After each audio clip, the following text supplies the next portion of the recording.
સુરત શહેર ક્રાઇમ બ્રાન્ચે લિંબાયત કૈલાસનગરના જાહેર રોડ પરથી મોટરસાયકલ ચોરી કરનારા બે રીઠા વાહન ચોરોને ઝડપી પાડી 10 જેટલા મોટરસાયકલ ચોરીના ગુના ઉકેલી કાઢ્યા હતા। નવા વર્ષની શરૂઆતની સાથે જ વાહન ચોરીના બનેલા ગુના અને બનતા ગુના અટકાવવા સુરત શહેર ક્રાઇમ બ્રાન્ચ પોલીસને સૂચના આપી હતી। જે અનુસંધાને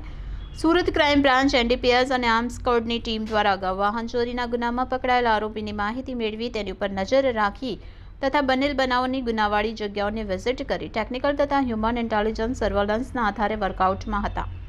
તે દરમિયાન મળેલ ચોક્કસ બાતમી હકીકતના આધારે લિંબાયત કૈલાસનગર જાહેર રોડ ઉપર ચોરી ગયેલ મોટરસાયકલ સાથે આરોપી રાહુલ સુનિલ ધોડિયા અને અવિનાશ યુવરાજ બોરસેને ઝડપી પાડ્યા હતા। પ્રાથમિક પૂછપરછ કરતા પકડાયેલ ઇસમ પૈકી અવિનાશ ઉર્ફે આદિનાથે જણાવ્યું કે પોતે અગાઉ પણ વાહન ચોરીના ગુનામાં પકડાયેલો અને હાલ જામીન મુક્ત થતા હાલમાં રૂપિયાની જરૂર હોવાથી તેનો મિત્ર રાહુલ ઉર્ફે હકિયા જે પણ મહારાષ્ટ્રમાં ધોલિયા શહેરમાં લૂંટ